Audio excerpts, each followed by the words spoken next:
Quand j'ai commencé à parier, j'avais 16 ans. J'allais parier au tabac et les gens du tabac savaient très bien que j'avais pas 18 ans. Jusqu'à mon dernier 3 000 €, pour moi, j'allais jamais tout perdre. Et ensuite, quand on est à zéro, là, c'est là où on douche de 5 heures, on réfléchit.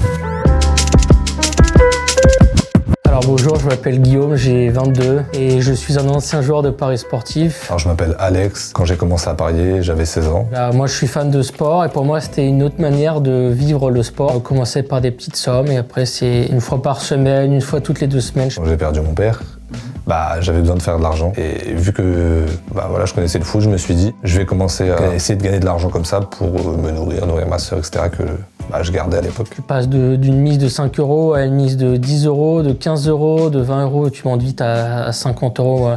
J'ai mis un billet de 50 € sur un combiné et qu'il y a un match qui n'est pas passé. Et c'est là où je me dis, Guillaume, pose-toi 5 minutes. Les 100 €, c'était rien. Pour moi, c'était rien.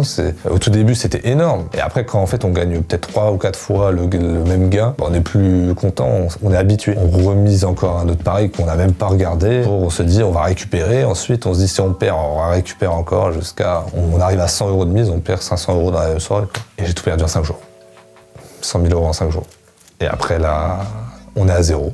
Si je perdais sur la dernière seconde, par exemple, j'étais vraiment très très déçu, j'étais énervé et là, je pariais n'importe quoi. Tu perds un pari, tu vas pas être content pendant 2-3 jours, tu tires la gueule, ça te donne envie d'en parier, de parier plus. Donc, je suis Thomas Gaon, psychologue clinicien au Centre médical Marmottan à Paris. Il y a un craving, ce qu'on appelle une envie de jouer, une impulsion auquelle la personne ne peut pas résister alors qu'elle s'est promise qu'elle le ferait pas, ou même elle joue qu'une fois, elle dit c'est bon, je joue une fois et je m'arrête, et elle peut pas s'empêcher parce qu'elle a perdu, soit se refaire, soit gagner plus.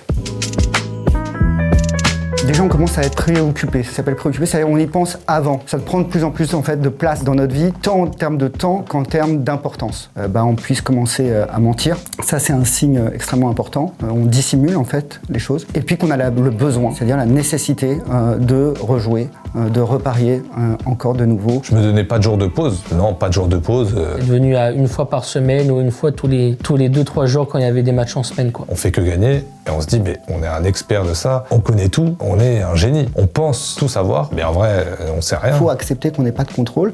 Et c'est pas parce que vous lisez beaucoup de choses, c'est pas parce que vous vous intéressez, c'est pas parce que vous suivez ça que vous allez forcément gagner. Et notamment parce que au bout d'un moment, vous allez de toute façon augmenter vos risques pour essayer d'augmenter votre gain. Et fatalement, si vous augmentez votre risque, vous tomberez.